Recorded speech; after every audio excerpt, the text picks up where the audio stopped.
সবথেকে ফেমাস আম যেটা জাপানের সে মিয়াজাকি।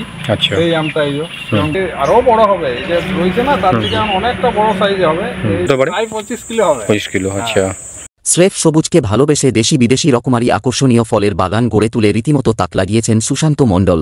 বীরভূমের সদর শহর সিউড়ি থেকে প্রায় 20 কিলোমিটার দূরে রাজনগর ব্লকের পদমপুরে নিজের বাড়ির ছাদে ছাদ বাগান, বাড়ির অঙ্গনে অনেকটা জায়গা জুড়ে ফলের বাগান গড়ে তুলেছেন একক প্রচেষ্টায়।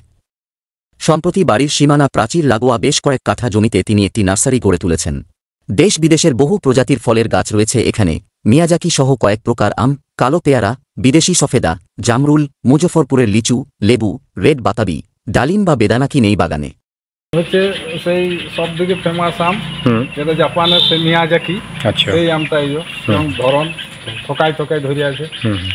এগুলো তো মনে হয় আকারে আরো বড় হবে, এখন অনেক বড় হবে। আচ্ছা, মোটামুটি প্রায় 300-350 পর্যন্ত হয় মিয়াজাকি। আচ্ছা, আমরা দেখতে পাচ্ছি এখানে পাশে যে লিচুর গাছটি রয়েছে, এটির সঙ্গে একটু পরিচয় যদি করে দিন। এটা হচ্ছে মুজফ্ফরপুর লিচু।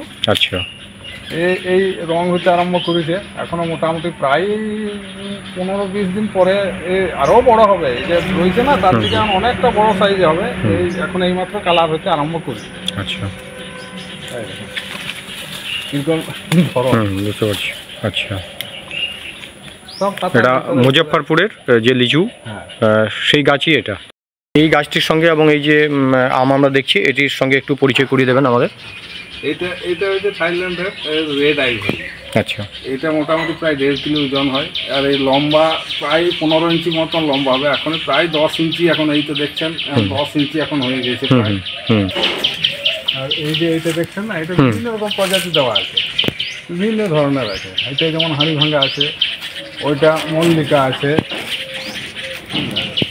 এই যে এইভাবে রয়েছে, এইটা সদাবাহার রয়েছে, এটা 12 মাস ভ্যারাইটি। এরও ধরন দেখুন, একদম এক ছকাই কীরকম ধরে আছে। দেখুন কীরকম ধরে আছে। আচ্ছা, এটা সদাবাহার। আর এইটা হচ্ছে যে বাড়ি ঘর বাংলাদেশে। আমি আজ থেকে মোটামুটি প্রায় 20 বছর 22 বছর আগের থেকে আমি পেশায় রাজমিস্ত্রি কাজ, মানে কাঠমিস্ত্রি এই সকলের কাজই করে বেড়াতাম। তারপরে আমার কিছুটা বাগানের দরকার ছিল, তখন বাগান করার জন্য বিভিন্ন মানে গাছপালা কিনা কাটা এইসব আরম্ভ করা হয়। মানে সামনের যত কাছাকাছি জায়গাগুলো থেকে আমি কিনে নিয়ে আসতাম, কিন্তু যত গাছ লাগাতাম কিন্তু সব বিভিন্ন রকম প্রজাতি মানে বলে দিত। কিন্তু তারপরে দেখতাম যখন ফল ধরতো 3-4 বছর পরে লালন পালন করার পর, তখন দেখতাম যে সেই প্রজাতিগুলো হইতো না, মানে বিভিন্ন মানে আজে বাজে প্রজাতি হইতো, মানে অরিজিনাল চারা যেটা সেটা দেয়নি, অথচ দামও নিয়েছে যথেষ্ট। তারপরে আমি বাইরের থেকে চারা কালেকশন করি, পরে আমি সবুজায়ন আপাতত করেছি নিয়ে, তারপরে প্রতারিত হইতে হইতে আমি যখন এরকম ঘা খেয়েছি, দীর্ঘ আজ প্রায় 5 বছর আগের থেকে নিজেই একটা নার্সারি করব বলে মানে ঠিক করেন। তারপরে মানে নিজেই মানে ওগুলো মাদার গাছ করে পরে বিভিন্ন রকম প্রজাতি নিজে চারা তৈরি করে এখন বর্তমানে আমি একটা নার্সারি করেছি। আচ্ছা, তো এখন এই নার্সারি থেকে যারা গাছ নিয়ে যাচ্ছেন, গাছের চারা, তাদের কাছে আপনার কি বার্তা থাকবে? যে তাদের কাছে আমার একটাই বার্তা, যে প্রতি মানুষ এখনো পর্যন্ত প্রতারিত, অন্য জায়গায় চারা কিনে প্রতারিত হচ্ছে, কিন্তু এইখানে আমার নিজস্ব মাদার গাছ থেকে আমি নিজেই কলম বা গ্রাফটিং করে মানে চারা তৈরি করি। এইখানে প্রতারিত হওয়ার কোনো কারণ নাই। বিভিন্ন জাতের ফলন আমার কাছে আছে, তার যেটা দেখে যার দরকার হবে সেই প্রজাতি একদম দেখে অরিজিনাল ভ্যারাইটিটা সবাই পাবে। বিভিন্ন ধরনের আম, লিচু সহ বিভিন্ন যে ফলগুলো আমরা দেখলাম, তো এগুলোর চারাগুলো আপনার উচিত মূল্যেই পাওয়া যাবে, এবং যেটা অরিজিনাল আর কি চারা প্রকৃত অর্থে, সেগুলো ঠকার কোনো সম্ভাবনা নেই বলে আপনি দাবি করছেন, তাই তো? হ্যাঁ, বাজারে ঠকার যেমন কোনো সম্ভাবনা নাই, এবং অতিরিক্ত দাম দিয়েও আমরা উচিত মূল্যেই আপনি দেন। মূল্যে দিই। আচ্ছা, আপনি এই পর্যন্ত কি কি লাগিয়েছেন এখানে? মোটামুটি সব মানে বিদেশি দেশি যত প্রজাতি আছে সব আছে। তার মধ্যে বিদেশি প্রজাতিগুলোর মধ্যে সবগুলো কিন্তু সাকসেস রেজাল্ট দিচ্ছে না। আমার পরীক্ষিতভাবে মোটামুটি কিছু আমার কাছে 120টা প্রজাতি আছে আমের, তার মধ্যে কিছু প্রজাতি আমি বাদ দিয়ে দিয়েছি, কারণ সেগুলো ভালো ফলন হচ্ছে না, বা মানে খেতে সেরকম যতটুকু ইউটিউবে প্রচার হয়েছিল ততটা ভালো নয়।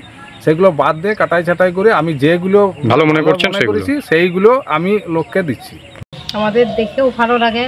আমাদের অনেক কিছু গাছের ফল ফুল অনেক রকমের কিছু আছে, দেখতেও ভালো লাগে। অনেক কিছু ফুলের চারা, ফলের চারা, এবং আপনারা মাঝে মধ্যে এসে এখানে দেখেন যে তিনি এই সমস্ত গাছপালা নিয়েই ব্যস্ত থাকেন, মানে এই সবুজের মাঝেই তিনি ব্যস্ত থাকেন এগুলো নিয়ে, এবং তার স্ত্রীও যথেষ্ট সময় দেন এগুলোতে। আচ্ছা দাদা, আপনার একটু প্রতিক্রিয়া জানতে চাইছি একজন এখানকার প্রতিবেশী হিসেবে, যে এই যে উদ্যোগ নিয়েছেন আপনার সুশান্তবাবু, আপনার প্রতিক্রিয়া একটু, মানে কেমন লাগে আপনাকে? দেখতে শুনতে তো খুব ভালোই, বিদেশি সব ফলমূল দেখতে পাওয়া যাচ্ছে। মাঝে মধ্যে অনেক মানুষজন আসছেন, মানুষজন দেখে যাচ্ছে রাস্তার ধারে, এবং চারাও নিয়ে যাচ্ছেন, চারাও নিয়ে যাচ্ছে। হ্যাঁ, সব বিদেশি আম, নানা রকম ফলমূল রয়েছে, আপেল, আঙ্গুর, লেবু সবই পাওয়া যাচ্ছে। আচ্ছা আচ্ছা, ঠিক আছে। আমরা দেখতে পাচ্ছি একটি টবেই অনেকগুলো বেদানা ধরে আছে, এবং আপনার দাবি যে একটি টবেই প্রায় 50টা মতো বেদানা হতে পারে। তো আচ্ছা, তো এটা আপনারই তৈরি চারা? হ্যাঁ, এটা আমার তৈরি চারা। আচ্ছা, একটা টবে আপনার এই যে প্রায় 14 ইঞ্চি একটা টবে 50টা প্লাস ফল হবে না, মাটিতে যা ফলে না তার থেকে আমার যা মনে হয় টবে আর কি ভালো ফলন হয়েছে। এই যে আমরা মিষ্টি কুমড়ো বা ডিংলেজ যেটা দেখছি, সেটা তো আকারে অনেকটাই বড়, এবং ওজনে আনুমানিক কতটা ওজন হতে পারে? প্রায় 25 কিলো হবে। 25 কিলো, আচ্ছা। এটা তাহলে ওই উচ্চ ফলনশীল বা হাইব্রিড যেটা বলছে সেটা? হাইব্রিড প্রজাতির একটা এটা।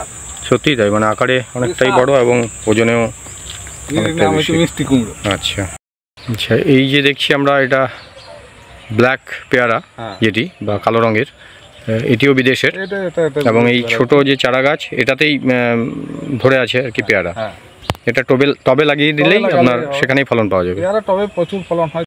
আচ্ছা, এটা তো সফেদার গাছ। এটা সফেদা, এটা সেই থাইল্যান্ডের যেটা ওই ক্রিকেট বল, সেই সফেদাটা। আচ্ছা, এটা সাইজ আকারে দেখছেন না, এক একটা প্রায় 150 গ্রামের উপর।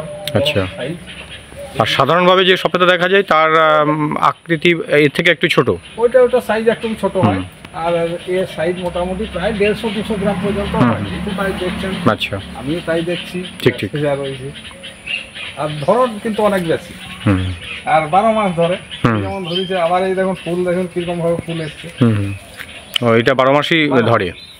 আচ্ছা, এই যে আমরা এই আমটা দেখছি, এটি কোন প্রজাতির বা নামটা কি একটু যদি জানান? হ্যাঁ, এটা বাংলাদেশের খুব ভালো ভ্যারাইটি একটা, এটা ধরন খুব বেশি। এটা বাংলাদেশের বাড়ি ফল। আচ্ছা আচ্ছা, তার পাশেরটা এটা আছে, এটা থাইল্যান্ডের সে কাটিমন, এটা 12 মাসই, 4 বছরে ধরে। আচ্ছা, আর এইটা হচ্ছে থাইল্যান্ডের কিং অফ চাকাপা।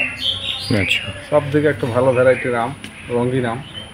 এটা কি বছরে ফলনটা কিভাবে হয়? মানে একবারই হয়? বছরে একবারই হয়, কিন্তু এর ওজন হয় একটা আমের প্রায় আপনার 1 কেজি থেকে 1200 গ্রাম পর্যন্ত এর ওজন। আচ্ছা, এটা যেটা দেখছেন না, এর এখনো আঁটি হয় না এখনো।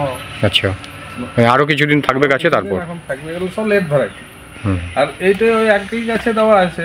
এইটা মানে আমাদের থাইল্যান্ডের এটা কাটিমন, এটা 12 মাস একটা ভ্যারাইটি। এই যে মুকুল দেখছেন, এই এক গাছে মুকুল। সিউড়ি রুটে পদমপুরে পাকা রাস্তার পাশেই তাঁর বাড়ি ও নার্সারি। তিনি সকলকে স্বাগত জানাচ্ছেন। রাজনগর থেকে মোহাম্মদ শফিউল আলমের রিপোর্ট, সত্যপ্রকাশ নিউজ।